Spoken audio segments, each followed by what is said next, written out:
Yeah, Yeah, can but I we mean, bring come on, can guys. we bring one hexagon, the person who believed from day one, invest his money into the project and can say, I've been scammed on the project? No. So all the rest who don't invested, who is not with us, I'm a late hexagon and I'm proud of it. All of them who is pitching is the project is a scam, and let's talk in about 2 years. Let's talk in 2 years.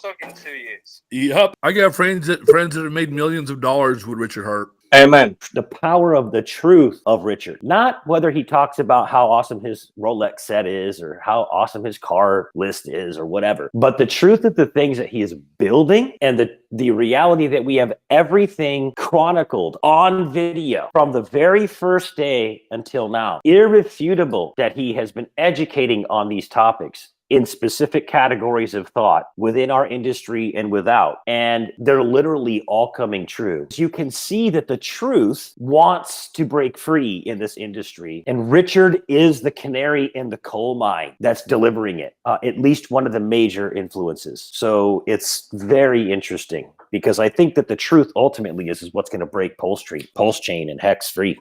The truth, I mean, the truth will set you free. Judgment. I will say he Correct. tied the market perfectly with the sacrifice in terms of swapping that stuff into USDC and to die, because now he is up massively on that stuff. And he is very good at calling tops, isn't he? So it's very interesting that we do have a founder that is kind of like the oracle of calling the market. So in that sense, it would be odd that we have like the oracle of the calling the market guy not use that to his advantage. 4 or 5 days before that original date, he said, "Oh, we're going to do this early. We're going to start this now." We're going to, and he just put the address out and said, you sacrifice to this address. But he did it like kind of last minute. But I think he saw a dip coming. He wanted us to get our sacrifices in before because, yeah, the price kind of tanked when that Pulsex sacrifice. Yeah, that's interesting. I know there was tax as well. So there was a motivation about end of year, potentially how they do their taxes for sacrifices. But I think that's a good point. I haven't really looked at the chart exactly on that moment, but that's probably true. Sacrificing at 35-cent hex was very nice for my Pulsex sacrifice. Yeah, 35 cents is what it was when he opened up the sacrifice. And then a week later, it was 25 cents. Another week later, 17 cents. It was going to go down, but he knew it. He saw it coming. He saw the whole market about to switch flip-flop, and he opened up the sacrifice early just so we could get our full value in before prices dropped. This is why he's always talking about price. The number one thing he says in all of his live streams is price. Price matters. Price is the only thing that matters. That's why he emphasizes price. He knows how to time the market. He is the oracle. He knows the tops. He knows the bottoms. He knows exactly when to launch. You just have to have faith in him. I have faith in him. He knows exactly the right time when to launch. The only thing he cares about is his reputation. So he will not rug pull Hex. Nobody's gonna get rug pulled. He's not gonna exit scam. He's not gonna do none of that shit. If anybody's worried about that, anybody's listening to this, who's worried about that? He's not gonna do that. He's not gonna dox himself, putting himself out there, his face and all this crap, and his location and all that. So basically, Pulsechain is gonna launch when Pulsechain launches. Everybody's gonna be happy when it does. And at the end of the day, he cares about his reputation, and he is a nice guy. He does want to see people healthy, happy, and rich. But he does like games. He does like to play games. He knows how to play the game. He's been playing the game longer than any of us here. He knows how to play the game, and he's gonna make sure he plays the game right. Yeah, Richard's been much more vocal lately, where he uses the term, he's in it for the glory. And that always reassures me when I hear that from him. And because he's so smart about thinking about the actual future. But it's interesting because in the world, if you go back in history and you do kind of like a history lesson on people that changed the world or changed the category that they were in that world, many of them were very eclectic, very different, very smart, genius even, and absolutely hated.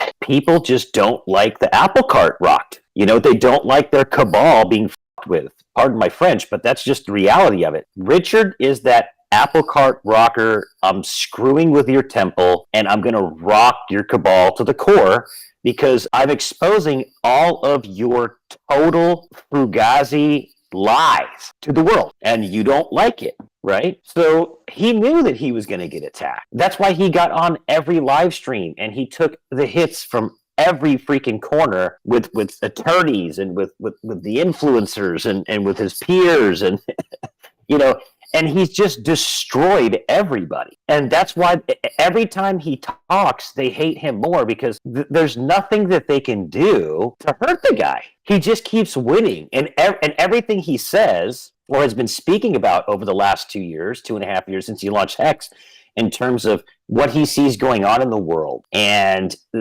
the stuff going on in crypto and all the pitfalls and the security issues and all the lies, the scams and the cheating and from freedom of speech and freedom of assembly and guns, and it seems like everything that comes out of his mouth has literally and not too far after that been proven true. It's actually amazing. I think he's playing the smart game where he's not going to leave himself corporately exposed, and I don't mean that from a legality standpoint. I mean from he's not going to allow there to be bad code put out. It's like there comes a point to where the network's got to launch, but even I had to slow down and say, look, he's not going to do something self-destructive. So I had to course correct and just take it in the face because I brought that on myself.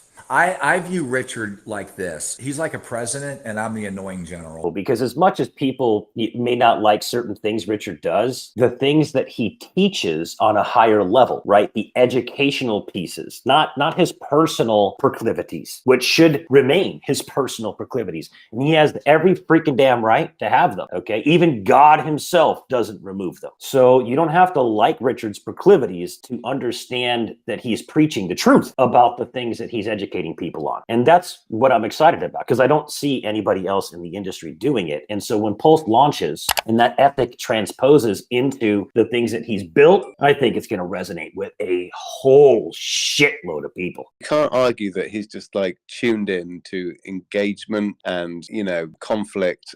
It's fascinating. That's the human aspect and purpose behind a lot of what he does. So I can never get wound up. Some people say, oh, he's just doing this to throw it in our face and he's just calling us all plebs without saying it. I said, no, he's not, man. He's goofing on the entire culture of internet and social media notoriety as a whole. It has very, very little to do with crypto in the final analysis. What I will agree with you is that I have 100% faith and he'll do the best thing for the community, the best thing for Pulsechain in his mind, and I trust that. Richard is available to get on the phone and talk your attendees through. That's one of the things, I'm a long-term legacy investment guy, right? And I mean, the notion that I could reach out to a Steve Jobs or an Elon Musk, I mean, it's just not going to happen, right?